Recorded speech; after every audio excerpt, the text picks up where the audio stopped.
I am the dyslexia specialist from the Oregon Department of Education. And I started in that role back in January of 2013, shortly after 13? Would that be right? 14, 15, 16? No, 15. There we go, January of 15. It was shortly after the initial dyslexia legislation passed in our state, and that initial legislation, Senate Bill 612, required that the Department of Education hire a dyslexia specialist. So that's where I came in. So I've been at the department almost 4 years, and it's been a really pretty intense 4 years, but it's been great. So let's talk about what we hope to accomplish today. So basically, quickly, I want to set the stage for today's topic by talking a little bit about writing IEPs in the Andrew era and kind of how that has changed things for us as special educators. I also was initially trained as a special educator and taught as a resource room teacher for several years in the Midwest before I came out to Oregon 25 years ago to start a doctoral program at the U of O. So anyway, things are quite different now since 2017 and this court ruling with this Andrew case. So we'll talk a little bit about that. And then after that, we're going to go through the steps in what I call an if-then diagnostic assessment flowchart to help determine a student's instructional needs. And this really sets us up to determine the present level of performance so that then we can write appropriate goals based on that information. We'll walk through a student case study and then talk a little bit more about writing a SMART IEP goal and what that means. And of course, I want to share some resources with you at the very end. As we think about serving an individual student and the process that we go through, in many ways, it's like a continuous improvement process that a school or district goes through. And if you think about those steps, one of the very first things that you do is you want to set this vision in terms of what do the parents see as their wants and dreams for their child. What's the student's preferences and interests, the student's strengths, and so forth. So starting with that vision, and then moving to that green circle where we really need to start to gather some in-depth information. And from multiple sources through multiple methods that would address various areas of concern for that child. And so we're going to spend a lot of time talking about that green circle today. And then once you gather that information, of course, you want to develop a plan. And that's where you actually write those IEP goals along with whatever accommodations and or modifications are needed, etc. Implement the plan, and then monitor and adjust. One of the new requirements with the Andrew case is making sure that schools are demonstrating that a child is making progress. So we'll talk about monitoring progress as we go through the content today. So here's our famous case, Andrew F. versus Douglas County School District. And essentially, the Supreme Court ruled that IEPs must give students with disabilities more than what they called a de minimis or minimal educational benefit. So a minimal educational benefit is not good enough in this Andrew era. And so basically, and if you look at the Supreme Court ruling, they go on to say that the IEP must aim to enable the child to make progress. And after all, the essential function of an IEP is to set out a plan for pursuing academic and functional advancement. And they go on to say, to meet its substantive obligation under the IDEA, a school must offer an IEP reasonably calculated to enable a child to make progress appropriate in light of the child's circumstances. So those are highly quoted words from this ruling. And then I'm guessing you've probably heard this phrase, appropriately ambitious. So basically, the court went on to say that a child's IEP need not aim for grade level advancement if that is not a reasonable prospect. But that child's educational program must be appropriately ambitious in light of his circumstances, just as advancement from grade to grade is appropriately ambitious for most children in the regular classroom. The goals may differ, but every child should have the chance to meet challenging objectives. So de minimis is not enough. We need goals that are appropriately ambitious for the students that we serve. So what does this mean for IEP teams? And all of you, I'm guessing, have sat in as part of an IEP team member in the past. It means that you still continue to need to avoid procedural violations. That hasn't gone away. But you also need to ensure meaningful parent involvement in the IEP meetings. That also is not new, and that hasn't gone away. But you need to base the present levels of academic achievement and functional performance on academic and functional assessments and other relevant and meaningful data. So that's where we're going to spend some time talking today. And ensure that the annual academic and functional IEP goals are challenging, and here's that phrase again, appropriately ambitious and measurable. Measurable is really important too. And then finally, it means that you have to develop and implement SPED services that are reasonably calculated to enable the child to make progress, appropriate in light of his or her needs. And here again, as we mentioned before, that you need to continuously monitor and measure a student's progress using real data. Just a couple of quotes from Mitchell Yell, who's a well-known legal scholar in the field, and he says, if you can't show progress, the Supreme Court says, you're not providing FAPE. And he also says you cannot show progress unless you have data. So it's going to be really important when you set your goals that they are very specific and measurable, and that they allow you then to collect the data needed to demonstrate whether or not a child is indeed making progress. Does that make sense? So here is, we'll start the morning or the afternoon with a non-example. And this is a real-life non-example. My position is housed within the Office of Student Services at ODE. So I work with a number of colleagues who are county contacts, meaning they are assigned to various districts in our state to be the special ed point person. And so if a parent has a complaint, they would contact the county contact for that district. The county contact also supports the district in all things special ed. So one of my colleagues who's a county contact, I asked her, could you just, grab a few IEPs, and I want to take a look at some sample goals just to see kind of how people are writing them. So she came up with this non-example. So this, we'll call the student Ray. It's not his real name, but he is a student who just finished 2nd grade, and this was some information under his present level of performance, just so you guys know.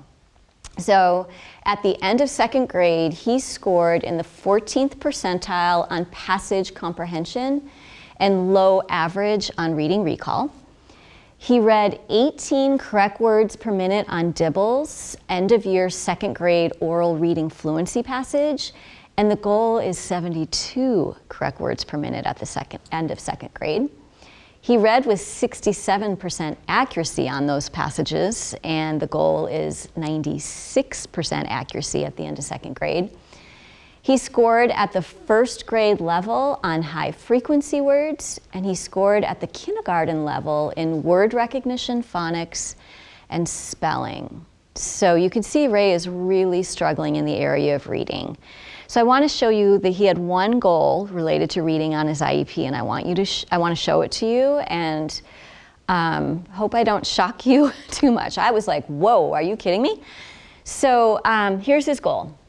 When given a 3rd grade passage, because he'll be in 3rd grade, right? He just finished 2nd. Ray will read 60 words per minute with 91% accuracy and be able to answer a variety of comprehension questions with 70% accuracy in 3 out of 4 trials. Do you think that's ambitious? Do you think it's appropriate? No. No, and in fact, I would argue that it's not even ambitious, because just to give you a reality check, so this would be his end of 3rd grade goal, right? Because they'll check in with his IEP team at the end of 3rd grade again. So just so you guys know, the end of 3rd grade, oh, I don't see my notes, shoot. I can't remember what the end of 3rd grade goal is for oral reading fluency. I think it's like 120 correct words per minute, like ish. Thank you. So around 110 to 120 correct words per minute. And they're saying that he's going to read 60 words correct per minute. And look at his accuracy. 91% accuracy, to put that into perspective, if you're at 90% accuracy or below, you're at frustration level reading. So 91% accuracy on oral reading fluency is not a stellar goal. That is very close to frustration level reading. And then in terms of his comprehension goal, they want 70% accuracy? Is that mastery? No, I mean, I would want at least 90% accuracy, and not only 70% accuracy, it's in 3 out of 4 trials. So this to me is not appropriate, it's not ambitious, it's pretty pathetic, to be quite honest. And this was his only goal on his IEP, and I'm not making this up, okay? So this is a real life goal. And as I've talked to other colleagues in my office, some of them who are parents of children with dyslexia, I hear of other similar reading goals on the IEPs. So that's why I really, when Lisa said this was a topic she wanted to include in today's event, I was very much interested in coming and talking about this, because it's definitely one of my concerns about what's going on in the field. So I would make the argument for Ray and for any other student who is struggling with reading that we really need to do a very careful assessment of the underlying foundational skills to determine a very specific present level of performance, and then that'll allow us to write appropriate and ambitious instructional goals in the area of reading on the child's IEP. So as we think about collecting more in-depth information regarding the present level of performance, just a quick little overview of types of assessment. So there are 4 major types of assessment. We have screening, progress monitoring, diagnostic, and then outcome. And so what I'm really focusing on today is primarily looking at diagnostic assessment. And I call it informal diagnostic because the purpose really here is to administer some tools that will help us identify specific skill gaps in individual students. I'm not trying to diagnose a particular disability here. I'm trying to determine a student's strengths and weaknesses with these informal diagnostic assessments. And so if you're not working with a student who's on an IEP to update their IEP goals, even if you're working with general education students who are struggling, you can use some of these very same informal diagnostic tools to help drive instructional support. So they really come in handy. We'll also be talking about, once you set the goal and provide the intervention, the importance of progress monitoring, which is more frequent, ongoing assessment to see if a child is indeed making progress or growth as a result of the instructional support you're providing. Okay, so here's where my diagnostic flowchart comes into play. And some of you guys, I actually handed out a hard copy. But basically, this is what I call a diagnostic assessment plan. And this sequence of steps really works for children anywhere from 2nd grade all the way up through 12th grade. We can use this sequence. And it's adapted from a book called Assessing Reading Multiple Measures. But it looks like this, and it's from an organization called the Consortium on Reaching Excellence in Education. And I'll be telling you about more of the measures that are included in this book as we go on.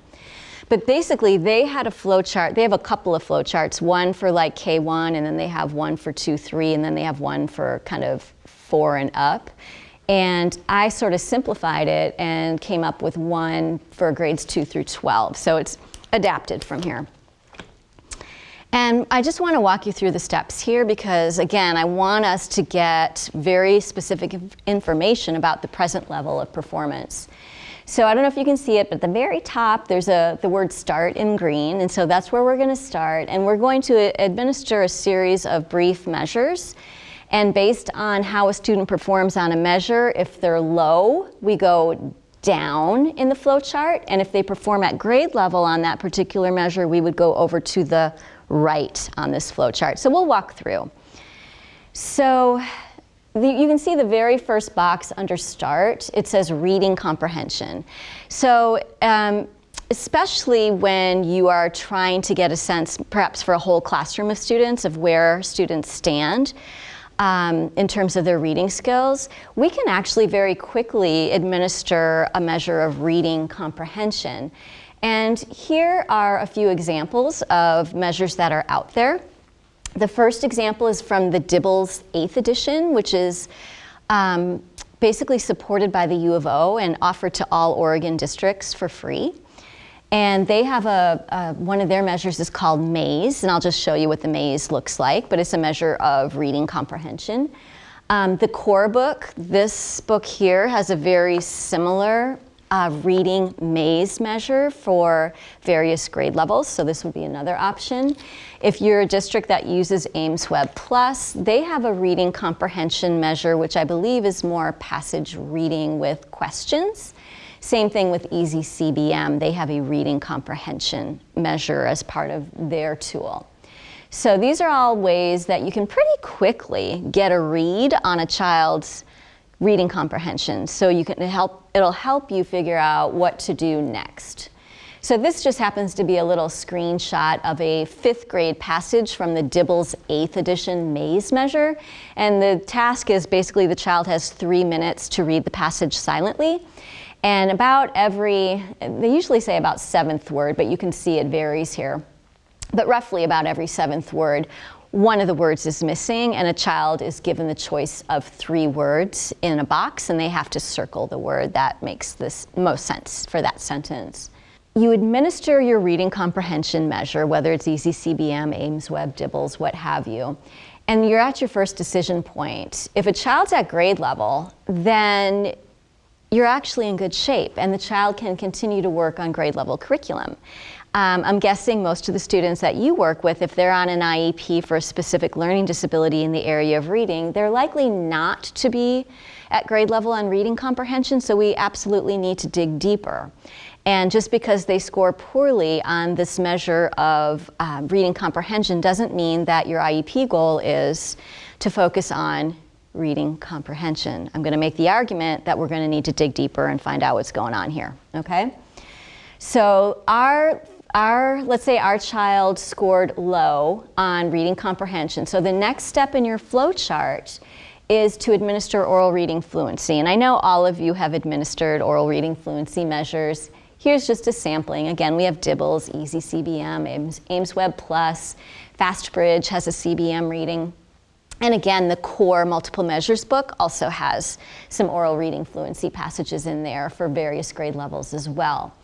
And this just happens to be a screenshot. Again, this is a 5th grade passage from Dibbles 8th oral reading fluency, and the title of this passage is Animal Tools, okay?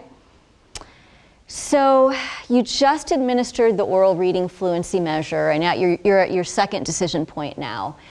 If the child is at grade level here, we know that we can likely work on the comprehension issues. If the child is not at grade level here, we need to dig deeper. Now, the way we dig deeper is the flow chart is going to tell you we need to administer a phonics decoding screener. But I'm going to have us stop and pause and think a little bit more deeply right here, all right? So, first of all, I want to share a quote from David Kilpatrick, and he wrote a book in 2015 called The Essentials of Assessing, Preventing, and Overcoming Reading Difficulties. I didn't bring it with me because it's kind of thick and I was at capacity, but if you haven't heard of it, look it up, and if you haven't read it, I highly encourage that you do. At the end of today, I'll show you, if you don't like reading books about research, some online modules that you can listen to, and a webinar that you can check out too if you don't want to read the book. But basically, Kilpatrick did an extensive review of the reading intervention research. And one of the points he makes in his book is that reading comprehension requires the activation and coordination of several skills and processes. And a compromise, in one or more of these skills and processes can result in difficulties in comprehending the text. So we've got to figure out where is the system being compromised, which skill, which process. And so even if the child scores well on oral reading fluency and you can rule out word reading difficulties, you still have a number of different variables that are going to contribute to that child's reading comprehension. So for example, how strong is the child's vocabulary? What about their knowledge of grammar or syntax? Do they have the necessary background knowledge to comprehend a variety of passages? Are they able to make inferences? Do they have the attention needed to stay focused as they're reading the passages? And do they have the metacognition to understand when they're not understanding so that they can stop and reread? Do they have the working memory skills needed to process the information and make sense of it? What was interesting to me is that it also, a part of this is having the visual, spatial, perceptual skills. And my understanding is that that allows you to help visualize what it is that you're reading. And again, that helps with your reading comprehension. And finally, it's always helpful to have a knowledge of the different genres and text structures in order to aid your reading comprehension. So just because the child scores okay on oral reading fluency and you say, okay, now we know we can rule out word reading and work on comprehension, don't think your job is done, because you've got a whole bunch of other things you're going to need to explore. Today, though, we're going to focus on children with word reading difficulties, because that, when we're working with children with dyslexia, is at the heart of the problem, is that isolated and unexpected difficulty with word reading. So we'll save this for another day, okay? And we're going to talk about those kids who actually scored low on the oral reading fluency measure. Now the flow chart will tell you if they are low on ORF to go ahead and give the phonics decoding survey. But here's where I'm going to change course a little bit, and I'm going to make the recommendation of, if the child is low on oral reading fluency, go ahead and collect more information both on phonics decoding as well as phonological awareness. And I'm going to tell you why, okay? So I kind of X'd out one of those boxes on the right, and I'm highlighting those next two boxes on the left because I want us to hit both of those in the next step. So first of all, there are a number of common misunderstandings about the role of phoneme skills and phonics in terms of reading. And this comes from a recent webinar that David Kilpatrick did. One of the things he says, that people think that many children do not need phonics, and that is a misconception. There's also a misconception that phonemic awareness only relates to early learning of consonant, vowel, consonant words, and then you're done with it. That's also not true. Another misconception, phonemic awareness is not involved in sight word acquisition. Not true. Another one, that these skills are not thought to be worth training after first grade. This is absolutely not true. And I'm looking at my high school teacher. I think yes, so that's absolutely not true. And then finally, if a student doesn't develop this by second grade, they never will. That is also not true, okay?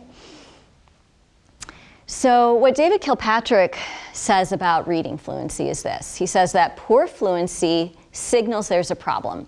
But what precisely is the problem? There's no clear evidence in the research literature to suggest that fluency represents its own problem, unrelated to other aspects of reading. So I want you to think back, and I'm guilty of this, I will admit this, that in the past, if you've administered a measure of oral reading fluency and a child is fairly accurate but not fluent, what's your typical remedy or plan for instruction? What do? You can say it, I used to do it. Give them repeated reading, right? Read naturally, let's work on repeated oral reads, and that's gonna help them increase their fluency. And what David Kilpatrick is saying is that fluency in and of itself is not its own problem. There are underlying issues that are affecting reading fluency. So that's what we need to figure out is, okay, where is the breakdown with reading fluency? Because that's where our instruction should be targeted. Okay, so this would be what you would consider the route to reading fluency. So a child has to have letter sound knowledge and phonological blending. And what I mean by phonological blending is basically the ability to orally blend sounds. So if I said, listen, eight, what word did I just say? Slate. So you just did phonemic blending or phonological blending. Okay, so you have to have those skills. And if you have those two skills, that leads to what we call phonic decoding, the ability to sound out and read a word. If you have phonic decoding and you have what we call advanced phonemic awareness, that then allows you as a reader to develop what is called a large sight word vocabulary.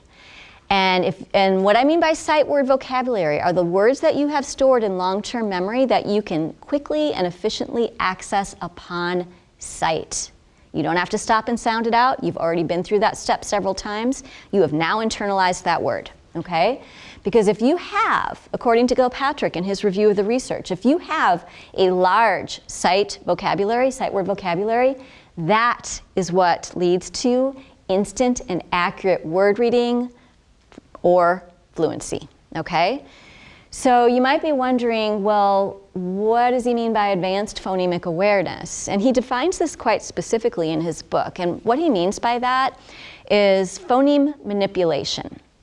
So that could be phoneme deletion, that could be phoneme substitution, that could be phoneme reversal. So phoneme deletion would be taking a word like, listen, splat. What word, guys? Thank you, splat. Now say splat, but don't say ul. What word do you have? Spat, okay? So that would be deletion. Now we could do a substitution. Listen, spat, what word? Now say spat, but instead of say ah. What word do you have? Very good, spot, okay? Reversal is just taking a word like top and asking the students to reverse the phonemes, which would give us pot, okay? So it's having phonemic awareness at that advanced level. That is a crucial step to help students develop that large sight word vocabulary. And based on his review of all the reading intervention studies out there, Kilpatrick makes the argument that if that component is missing, that advanced phonemic awareness, that's going to be a barrier to a child developing a large sight word vocabulary and hence a barrier to reading fluency, okay? And what he says, Kilpatrick says, is he says, in terms of what distinguishes skilled word readers from poor word readers, he says there are two things. The first one is the ability to identify unfamiliar words by sounding them out. Good readers can do this, poor readers have a hard time doing this. The second thing that distinguishes good, strong readers from poor readers is the ability to remember the words that they read. Well, how do you do that? Well, what Kilpatrick says is the way you remember the words that you read is through phonemic analysis, meaning being able to take a word and break it into its sounds so that you can then connect those sounds in your head to the letters or the print on your paper. And if you're not able to do that analysis, that phonemic analysis in your head to connect it to the sounds on the letters on the paper, he says you're not able to remember the words that you read. And so every time you come across a word that you have sounded out and read in the past, it's like you've never seen it before. You have to start over and sound it out, what word. So you need both of these things. You need to be able to phonically decode words, and you need to have that phonemic analysis to be able to remember the words. And what his review of the research found is that the way to get to that point where you can remember words is you have to have phonemic awareness to that advanced level, substitution, deletion, reversal. Not only have it, but be very fluent and automatic, okay? One way that might help you understand that is this pretty cool flow chart from a recent webinar of his that I participated in. And so remember, two things that separate a skilled reader from a poor reader. The first is the ability to sound out and read words. Well, that would be this box. So here's the first thing. You have to be able to sound out and read words, or phonic decoding, in other words. And in order to have phonic decoding, you need to be able to, again, have that phonological blending, be able to blend sounds. And you have to have letter sound knowledge. But then in order to get the permanent word storage, or in other words, to remember the words, what you need to have, again, is letter sound knowledge, but you also have to have that advanced phoneme analysis skill, and you need to be very automatic with it. So what Kilpatrick said is that in order to remember the words, you have to have phonemic analysis skills, or in other words, the ability to take an oral word and break it into its individual sounds. And he says in order to actually be good at that in terms of remembering words, is you have to be quite skilled with phonemic awareness analysis. So it allows you to take those individuals, to take a word and individually break it into sounds in your head, and then be able to map those sounds to the letters that you're seeing on paper. And here's the interesting thing, is that skilled readers actually pick up these phonemic awareness skills through the act of being a skilled reader. But poor readers do not pick up these skills unless we explicitly teach them these skills. All children will benefit from this kind of practice, and it doesn't take a lot of time, instructional time, to teach phonemic awareness. So it's kind of like a win-win, just teach it. So when you're teaching phonemic awareness, you want to start with purely auditory activities. Keep the print away at first, and as a child becomes more facile with the auditory activities, then you start to integrate the print. And you don't have to wait until you've done every phonological awareness skill under the sun before you start to integrate print, but you would work on an activity orally first and then start to integrate print. So what makes it more advanced is going beyond simple segmentation. So you gave the example of cat. And so simple segmentation is tell me the sounds in cat, and you say k, at. But what you have to teach children is to go a step beyond that to advanced phonemic awareness, so that they could pull out a sound and substitute in a different sound, so that they could take that word cat and actually delete a sound. Say cat, now say cat, but don't say t. Or actually a better one would be say cat, but now don't say k. What word do you have?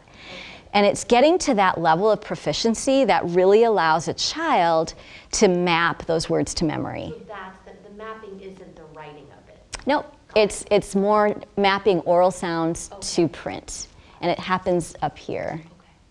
I'm trying to make the case to you that if a child scores low on oral reading fluency passage at their grade level, that you really ought to delve in deeper into both phonic decoding and phoneme awareness.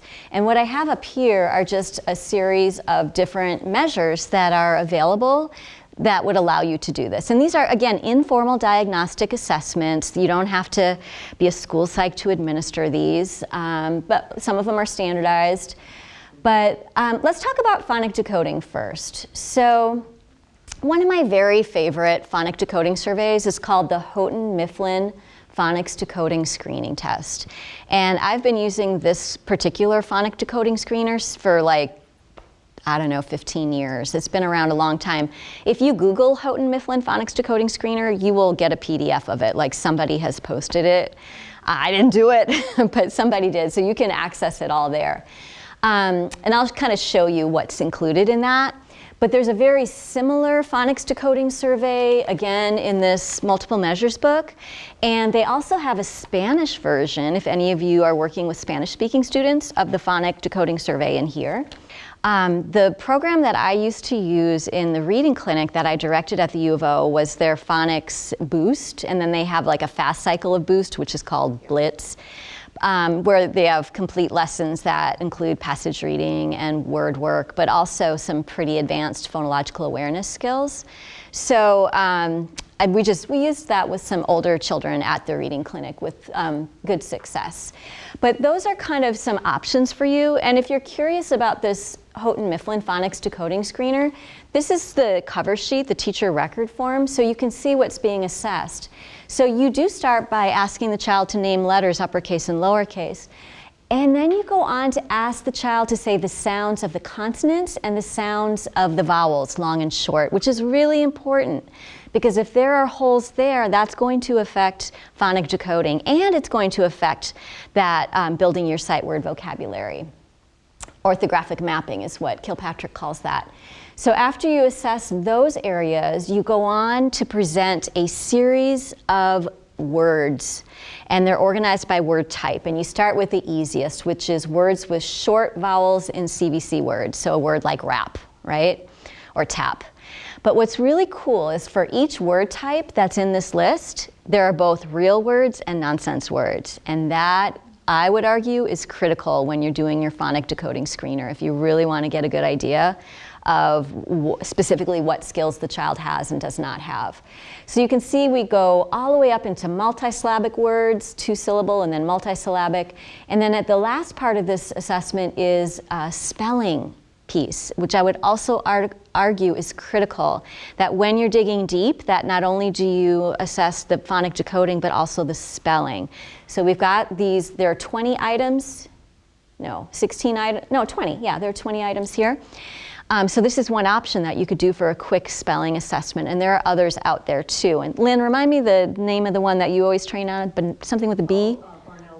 Barnell Loft is the one that Lynn always trains, which is it's more in depth, but the same idea is that you need to capture the spelling as you're doing this in-depth, informal diagnostic. Okay, and this is just an example of 2 sections of the Houghton Mifflin screener. So you can see we have 2-syllable words, both regular like kidnap and then nonsense word like pugnad. Okay, so this is what the child would be reading. Same thing with your multisyllabic words. So like pedimel would be an example of a nonsense word that's multisyllabic. So here is just a snapshot of the really great reading, and they call them the decoding surveys, and they have one they call beginning, and then they have one called advanced.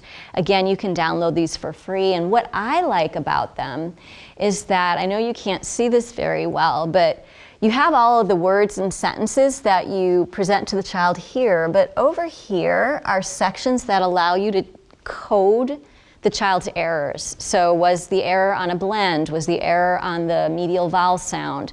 Was it on a digraph? And so you kind of just code errors so that you tally all of the different error types at the bottom there, and it gives you very specific information in terms of what you need to focus on. Maybe it's always that internal vowel sound, right? Or maybe blends or digraphs, whatever. Or maybe it's a combination of things.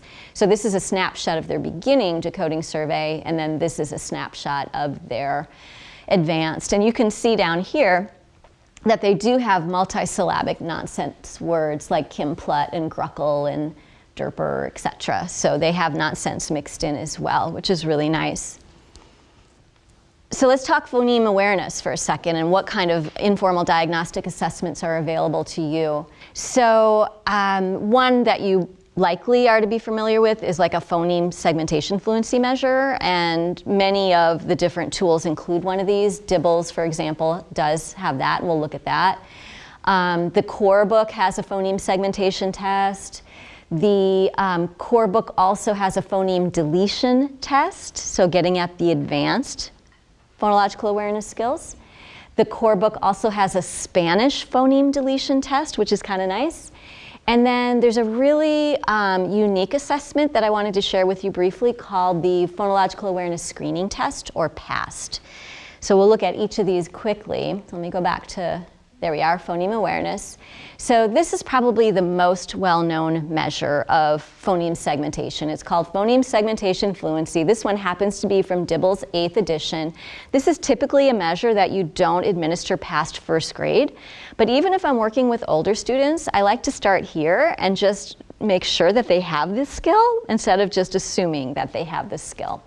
And so the task basically is the presenter, the child is just looking at the presenter. The presenter would say, listen, here, tell me the sounds in here, and the child says, ear, and then the presenter immediately gives the next word, and the child says any sounds he or she can hear in the next word, and then you tally up the number of correct letter sounds in 1 minute. Okay, so that's a place to start. What I like about the phoneme segmentation test in the core book is that they have a couple different versions, and one of them is designed specifically for students 2nd grade and up. And so I just want to tell you like some of the words, because you can see that the words here are pretty basic, like tell and ball and bit and ask. But the words in this one are words like thumb and shriek, drop and chalk and spread and stork. Can you see how these are more challenging? And these will help make sure that the child, when given a word that has a blend or some of these more difficult vowel teams, that they can indeed still segment, because they need to be able to do that even with these harder words too. And then the core book does have a deletion test. These are harder to come by. And so their deletion test has 4 different sections to it.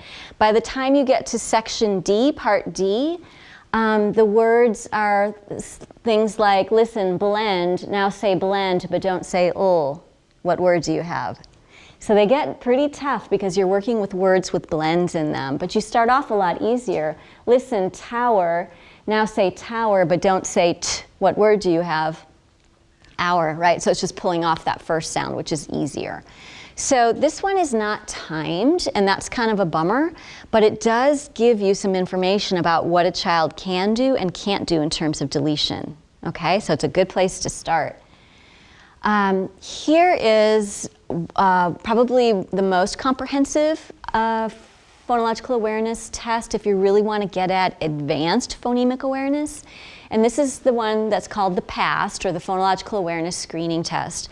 And the place that you find this one is in another one of David Kilpatrick's book. And again, this will be in the resource section of your slide deck. It's called Equipped for Reading Success. This is the more practitioner-oriented version of his work versus his first book, the Essentials book, which is really the more researchy version. So in this book, you will actually have 4 different forms of the PAST. And what you can see here is, or maybe you can't see very well, is that basically you're going through and you're assessing a child on deletion and substitution, but you're starting at a very easy level, which is at the syllable level. And so the very first tasks will look something like this. Listen, sidewalk, now say sidewalk, but don't say side. What word do you have? So it starts off really easy, and that's actually a pre-K/K level. Okay, when you're working at the compound word level. And then gradually he works up, and you can kind of see after you start with the syllable level, you're going to move to the onset rhyme level, and then to the basic phoneme level, and then to the advanced phoneme level. The advanced phoneme level is when you're working with words with blends, whether the blends are at the beginning or the blends are at the end, and you're doing, again, substitution and deletion. The really great thing about this assessment is that it is timed. And remember, you really need to get a sense of, is the child automatic with these skills? So I can't remember off the top of my head if it's a 2-second per item or if it's a 3-second per item, but essentially you present the item and in your head you have to count.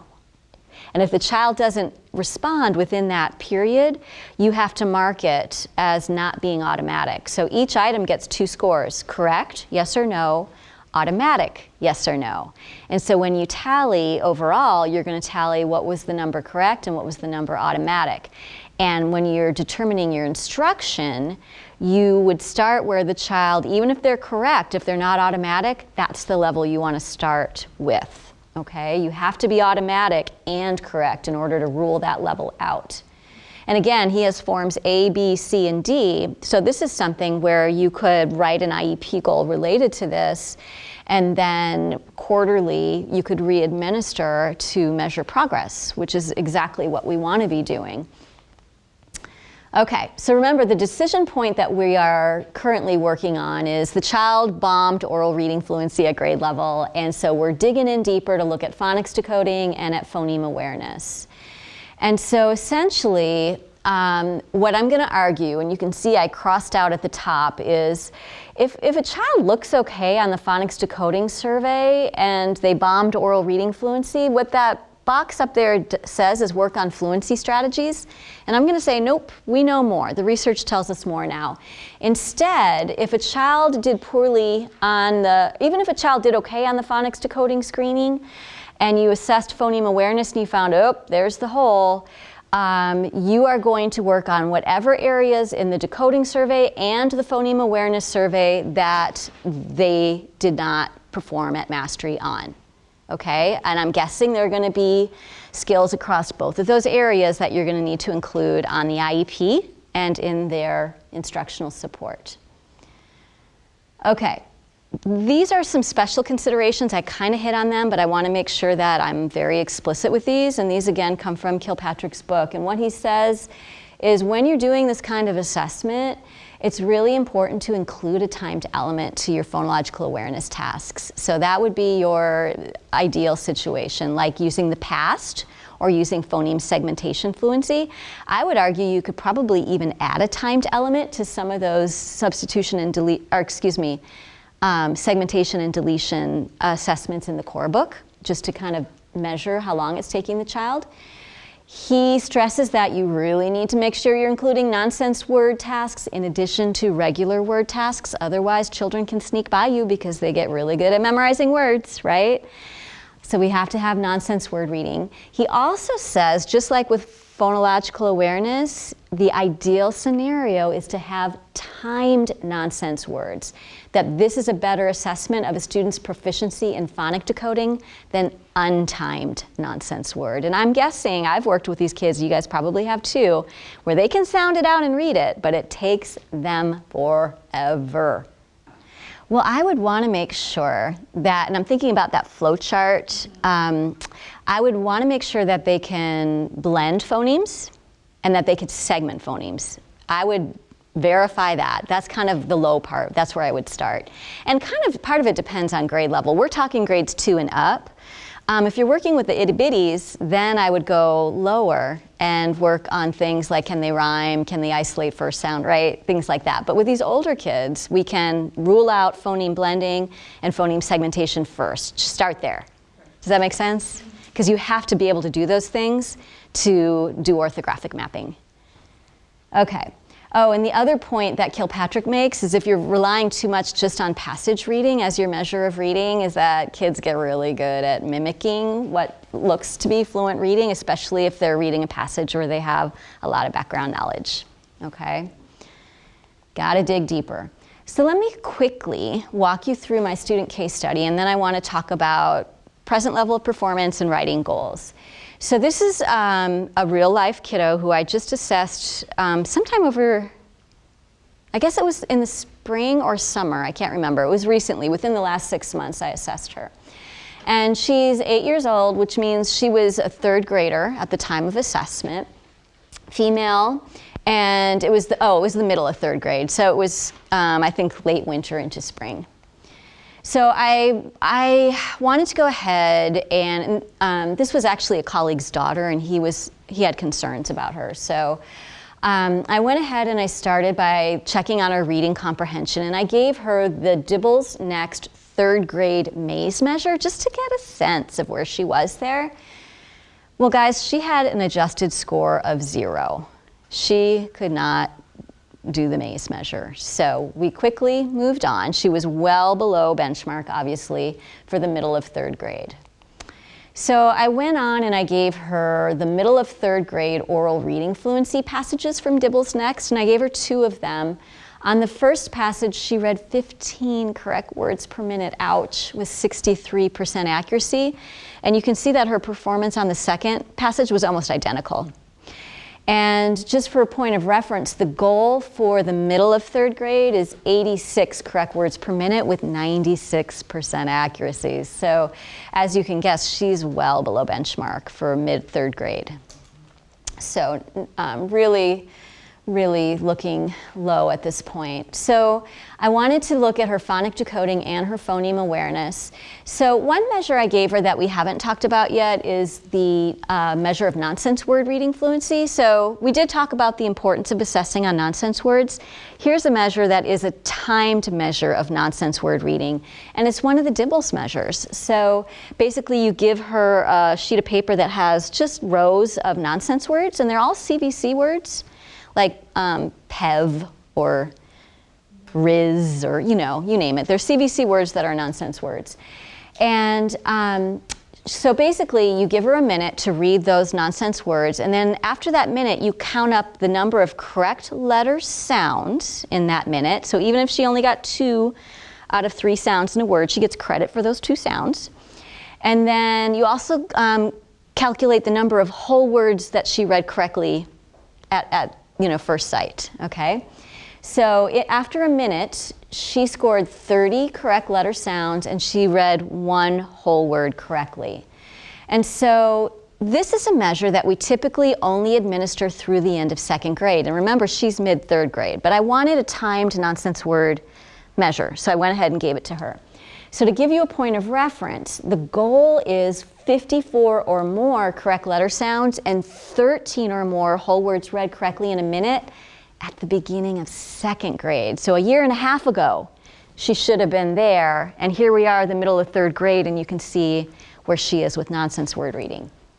So she is actually well below benchmark for a kiddo at the beginning of 2nd grade, let alone a kiddo in the middle of 3rd grade. And just some kind of notes that I took, the student tried to use a sound out strategy for each word, and she often missed the vowel sound in the CVC nonsense words. She also had difficulty with words with B's and D's, okay? So then we gave her the Houghton Mifflin phonics decoding screening test. And there's a lot of data here, but you can see the column that says criterion met. Anything that has a check mark there means that she did meet the criteria for that section. So the good news is she could name all of her uppercase and lowercase letters, and she actually knew almost all of her letter sounds. She missed Q. She said P for qu, and then let's see. Oh, I'm sorry, that was for letter naming. For sounds, she missed D, she said B, and then she missed X, and then she did miss the sound for Q, she said P. So probably not too surprising for many of you. She knew all of her short and long vowel sounds, which was great. But did you notice in my notes how once you put those vowel sounds in a word, it was like she didn't know the short and vowel sounds anymore? Like you put them in a word and all of a sudden you forget everything that you know. And then once we started word types, you guys, she did not even meet the criteria for the very easiest word types, which was CVC words with short vowel sounds. Now in that section, she could read regular words like, I only put the ones she missed. So she could read a word like rip or cat or run, but she could not for the life of her read a CVC nonsense word. So do you think she has phonic decoding skills? Not so much. And so you can see there are no check marks for any of the other word types. Essentially for every other word type after that, she could not read the real words and she could not read the nonsense words. So we really needed to go back to the beginning with her. These are the words with vowel diphthongs. She only got 1 right out of 10 words. Let's look at her spelling. So here's her spelling test. So basically 20 words, and you can see if she missed one, I marked it wrong and I wrote the correct spelling over in the, to the side. So some of the things that you'll notice with her is she really did try to segment words as a strategy to spell them, and for the most part, she was fairly successful with that. But she did have some trouble with words like, you see drive over in the second column there. She tried to segment it, but you see how she wrote it? It looks more like jive, which actually sounds like drive, but she just had a hard time segmenting it and connecting each sound to the appropriate letter or grapheme. She also had some orthographic issues, like she didn't know the double L and the double S rule at the end of a word. So when she spelled the word sell or less, she only has 1 L and 1 S. She was still doing some letter reversals, like in the word pen. You can see up there she was reversing her letters. So again, this is a middle of the year 3rd grader. So that's what we saw in spelling. Before we talk about kind of her present level of performance, let me just quickly walk you through her phonemic awareness assessments. So I did go ahead and give her the Dibble's Next phonemic segmentation fluency measure. This again is a measure we typically stop administering after 1st grade because by the beginning of 1st grade, this is a skill that you are expected to have, to be able to blend a word like spat into its individual sounds or phonemes. So she actually did half decent on this. She was able to get a score of 43 sounds in a minute. And the goal at the beginning of 1st grade, which is the last time we administer this, is 40 or more sounds per minute. So she technically is at benchmark for a first grader, but there's some notes here that I want you to pay attention to. And that is that she really could fluently segment words such as mind or give, moon, and mouse. But she had a difficult time segmenting words that had some more challenging word parts to them. So like in the word birds, she had a really hard time segmenting the d from the s at the end. In the word song, she couldn't break apart the ah from the ng. In all, again, this is kind of like the point you made, she had a hard time getting the ah from the ul, and since was hard for her too. So once we made the words a little bit more tricky, she couldn't segment them successfully. So we definitely need to work on segmentation more with her. I gave her the past, and there are 52 items overall, from top to bottom on the past, if you start at the syllable level and you go all the way to the advanced phoneme level. And so of those 52, she scored 15 correct, and she was actually automatic on 12 of those 15. And it was a little bit weird, her results, because she started having trouble at the syllable level, but was actually able to do some of the skills at the basic phoneme level. So it was sort of like a mixed bag. So instructionally, I knew that I would have to start basically at the syllable level with her and work our way up and just make sure that we were addressing any holes in her skills. So I want you to keep the student in mind, because we're going to talk a little bit about present level of performance. And so as you're writing goals, your starting place is, okay, what is their present level of performance? And you're going to think about that both from an academic perspective and also from a functional perspective. And from an academic performance perspective, basically you have to make sure that you describe the level of development or achievement in one or more of the following areas. And you can see that we have basic reading skills, reading fluency, reading comprehension, etc., included here as part of that academic performance. Okay. So when you are working on present level of performance, you want to make sure that the information in the IEP is current, that it's relevant, that it's objective, that it's measurable, and it's understandable. And here's some common errors when writing present level of performance. One would be an over-reliance on test scores from the initial and 3-year special ed evaluations. Please tell me you don't do this. Okay, you don't want to overly rely, is the wording here. That's the key. Don't overly rely on the data from those evaluations. You also don't want vague descriptions, and you really don't want the absence of appropriate baseline data, because if you don't have appropriate baseline data, you're not going to be able to do a good job of writing a goal. Okay? All right.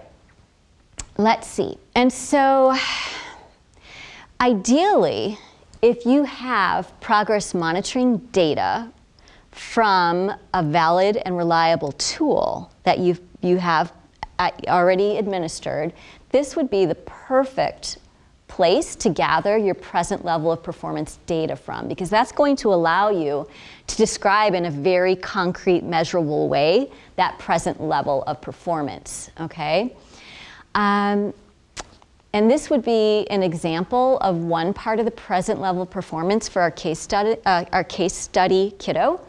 So the case study student, I'm getting my tongue tied, is currently reading 30 correct letter sounds and 1 whole word per minute as measured by the Dibble's Next Nonsense Word Fluency Probes. The benchmark goal for the beginning of 2nd grade is 54 or more correct letter sounds and 13 or more whole words read per minute.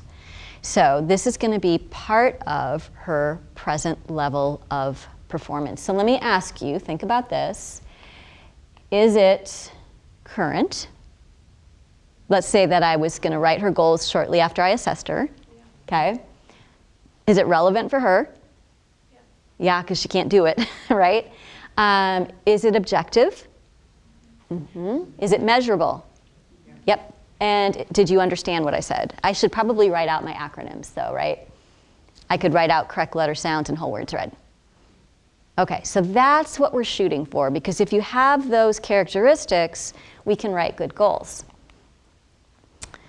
All right, setting goals. You want to be doing that in a logical way. So team members need to know how the goal was set, why the goal was set that way, and then that's going to help them understand the intensity of the intervention that will need to be provided to meet that goal. Knowing the goal helps educators select appropriate interventions, because if the goal is, and I want you to think back to Ray, where he was working on reading third grade passages, right? Not even close to the benchmark, at a pathetic oral rate with really bad accuracy, but also to answer comp questions, again, at a pretty pathetic accuracy rate. So if that's his goal, what do you think the teacher's going to focus the instruction on? Reading third grade passages and asking comp questions, right? So we want to make sure that our goals really help educators select appropriate interventions. Okay, I'm sure you've all seen the SMART acronym for writing goals, right? So today, really what I'm focusing on is, I guess, a couple of them. Making sure our goals are measurable, making sure they're attainable, and also making sure that they're relevant for the student. So that's kind of what I'm really focusing in on today. They should be relevant for the student and attainable. And ambitious, because what they were asking Ray to do, 70% accuracy on his comp questions, that's not ambitious. We need to rethink that and work at his instructional level and set a goal for mastery where he is, so that we can then move him to the next level of difficulty. This is just a little goal writing template that comes from the department that helps you write a SMART IEP goal. So basically your goal would have to have all the components in the left-hand column. So given this, the student will do what, how often, how accurately, and how will you measure it, right? So there's a really nice formula for this. And this is an example of a SMART reading goal, and this one I actually pulled from the website understood.org. So I was just doing a really quick search, but two nice places for you to look. Understood.org has some nice examples, and so does Reading Rockets. They've got some nice SMART IEP goal examples as well. If you haven't been on either of those sites, you really need to go. Those are like the best websites ever. So Reading Rockets and Understood. And so if the reading skill that we're focusing on, and this is just, again, this is not our case study student, this is just an example from understood.org, but they're saying the reading skill that we're working on is decoding. What is the academic standard that we're focusing on? It's knowing and applying grade level phonics and word analysis skills in decoding words, and more specifically decoding multisyllabic words. And what would be an example of a SMART IEP goal? By the end of the IEP period, when given a list of 40 multisyllabic words that contain closed, open, consonant vowel E, and vowel team syllable types, I love this specificity, the student will be able to code 36 out of 40 words correct as measured by teacher records, okay? So this is a nice SMART goal. Okay. So then I was thinking about Ray, our real life student. Now we didn't have data in his present level of performance about which letter sound associations he knew and which ones he didn't. We just knew that his phonic decoding was at the kindergarten level. So I'm gonna pretend that I gave him the phonics decoding survey and some other assessments like the really great reading diagnostic survey. And what I found out is that even though he knows the sounds for his consonants and his vowels, he does not know the letter sound correspondences for digraphs, trigraphs, and vowel teams. Okay, and remember, in order to build that large sight word vocabulary, you have to have letter sound association knowledge. You have to have that, okay? Along with those other things, but you have to have this. So my goal is, given a teacher-developed list of digraphs, trigraphs, and vowel teams, Ray will identify each sound within 1 second with 95% accuracy by the next reporting period. Okay, what's the related content standard? Well, it's the reading foundation skill, know and apply grade level phonics skill, or excuse me, grade level phonics and word analysis skills in decoding words. The only way I'm going to get him to grade level is by addressing this deficit in letter sound association knowledge. Okay, that is how we're going to get Ray to his grade level phonics and word analysis skills. If we don't do this, he's not going to get there. We can do repeated readings until the kid is blue in his face. It will not help him. How will progress be measured? Well, I said teacher develop lists of randomly ordered digraphs, trigraphs, and vowel teams. And then how progress will be reported, including frequency. Ray's progress will be monitored weekly. His response time and accuracy will be graphed. Okay? This is going to allow us to demonstrate whether or not he's making progress based on the instructional support that we're providing. So that's my example of a SMART IEP goal. I'm not going to have you actually develop a full SMART goal for a case study student, but I would appreciate it if somebody would be willing to identify one focus area for a goal for our case study student. I think I had mentioned, maybe I did write one. Yeah, I wrote one. So I know that she needs to work on phonic decoding. And so my goal was the case study student will improve her score on nonsense word reading fluency from an average of 30 correct letter sounds and one whole word read to a score of 54 correct letter sounds and 13 whole words read by the next reporting period. And we're going to monitor her progress weekly using NWF probes, and we'll graph, again, correct letter sounds and whole words. So that's one of her goals. But thinking back to all of the data that I shared with you, what would be another area that you would want to focus a goal on? Do we want to focus on reading comprehension with her? I mean, that she'll get in her core program. What I would suggest is that her problem with the maze measure was a result of a problem with word reading. Okay, so my sense is, yeah, I mean, you're getting a partial picture, so you'll want to also figure out where her listening comprehension is to see if she needs some instruction on listening comprehension, but I'm going to say hypothetically her listening comprehension is at grade level, okay? So knowing that, can you tell me what would you want another one of her reading goals to focus on? Yes, thank you. So we need to work on her advanced phonemic awareness, but I'm also going to argue that we're going to start by working on phoneme segmentation, because she couldn't do the segmenting of those harder word types.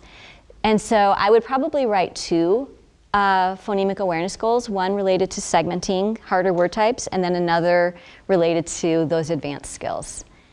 Okay, so honestly though, you'll have one or two probably for hers, phonological awareness goals. You're going to have a phonic decoding goal, and and then you'll have probably you'll be tracking her oral reading fluency at instructional level. So and these are like 1-minute progress monitoring probes. They don't take a long time to.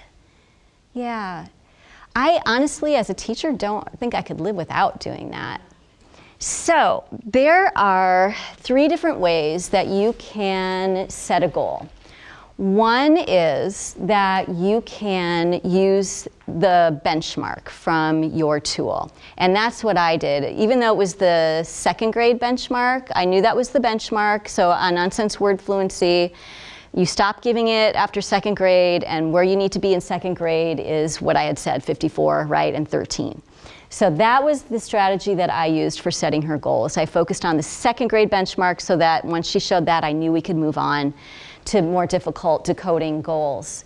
But you have 2 other options. You can base a goal on a student's rate of improvement, ROI. So a lot of the tools that are available, like AimsWeb and Dibbles, I don't know if EasyCBM does this, but they actually provide data for educators that for a particular measure at the 20th percentile, a typical rate of improvement per week is X number. Right? So it might be a typical rate of improvement on oral reading fluency in 2nd grade at the 20th percentile is 3 words per week. And so you can use that rate of improvement to actually project out, well, we have 24 weeks left in the year, and I need them to make more than just typical growth because they're so far behind. So I'm going to increase it a little bit more than 3 words per week and set this as my goal. The other way you can do it, the third way, is instead of relying on the rates of improvement from the actual publisher, you can collect baseline student on the data, figure out that individual student's rate of improvement. You're going to have quite a few data points, like 8, 9 data points. Figure out that student's data point and then rate of improvement based on the data point.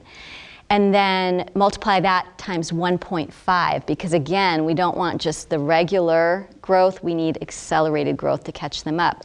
Now, I'm sure I explained that in a way that was crystal clear, There is a whole module on the 3 different ways to set goals, and I'm going to show you where you can find it, okay? Because that is an awesome question, whoever asked it, really, really good question.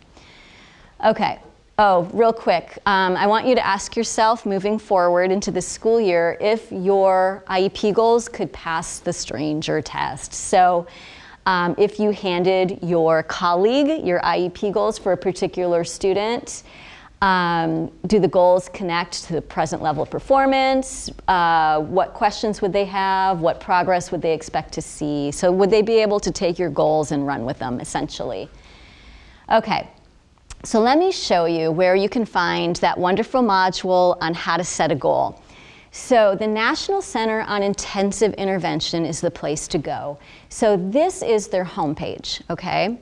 I will quickly say that Oregon is one of 8 states that is partnering with the National Center on Intensive Intervention to get technical assistance. They've been wonderful. They are working with us at the state level so that we can better support you at the district level. So that's their homepage.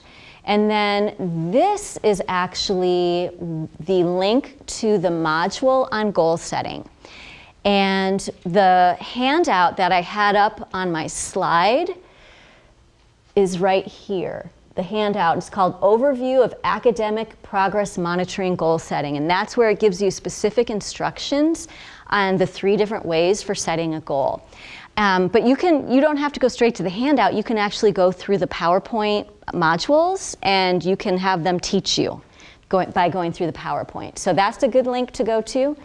The other thing on NCII's website is here is a link to a different module called Informal Academic Diagnostic Assessment Using Data to Guide Intensive Instruction. They walk you through a process that is very similar that I walked you through today in terms of our if-then diagnostic flow chart.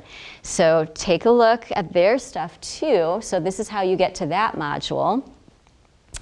The Iris Center. Have any of you guys been to the Iris Center website? Okay, good. I've got like 3 or 4 of you.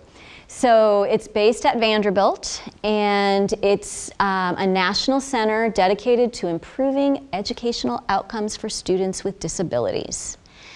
Two things I'll point you to on the Iris Center website. One is there is I think this is a 3-hour module called Developing High Quality IEPs. So it's free professional development for you. All you need to do is set aside the time. And these are from national experts. The Vanderbilt folks are top-notch, okay? So here's one for you. And if you would like a module that you would suggest to your administrators, they have another one called, and this one I think is hot off the press, How Administrators Can Support the Development of High-Quality IEPs. And this one's only 2 hours long. And again, I think it's like you just click and it just is one of those recorded things, I believe. Yeah, you can see the link there in purple. So here's one for your SPED directors or your building administrator from their perspective, how to develop high quality IEPs. So awesome resources here. Here's David Kilpatrick's first book from 2015, the Essentials book, the researchy book. If you want to watch a 1-hour webinar of David Kilpatrick explaining how kids develop a large sight word vocabulary, here is a link to his webinar. He actually just did this like 2 weeks ago, and I was able to participate live in that one. He talks fast, but I thought he did a really good job of explaining all the necessary pieces to be a fluent reader. Okay, so there you can, it's just on demand, so you can watch it whenever you want. This is, remember I said if you don't want to read his book, Essentials? So the Colorado Department of Education worked with David Kilpatrick and developed a series of on-demand online modules that are completely aligned with each chapter in his Essentials book. And what's even nicer is they took each chapter and they divided it into sections. So every time you go in, you really can just watch like a 12-minute chunk and then come back and watch another 12 to 17 minutes later and just very, slowly at your own rate, just work your way through his whole entire book. And this you could even listen to while you're driving or whatever. You don't have to see his slides unless that's helpful for you. But this is fantastic. And we're doing the ELA specialist and I are doing a book study with David Douglas District, and we're using Kilpatrick's book in these modules. Okay, here is the Equipped for Reading Success book if you want the past measure. And he also has a series of 1-minute activities that allow kids to practice advanced phonological awareness skills. They don't teach them, but they are a ways to practice them where you don't have to figure out the wording and you don't have to choose the words. They're all there for you, okay? So this is a nice little resource. This is the core book on assessing reading multiple measures that has the flow chart and then all of the different measures that I told you about. Wonderful. Thank you all. Really great to meet all of you, and I hope you have a great weekend. Enjoy the sunshine out there.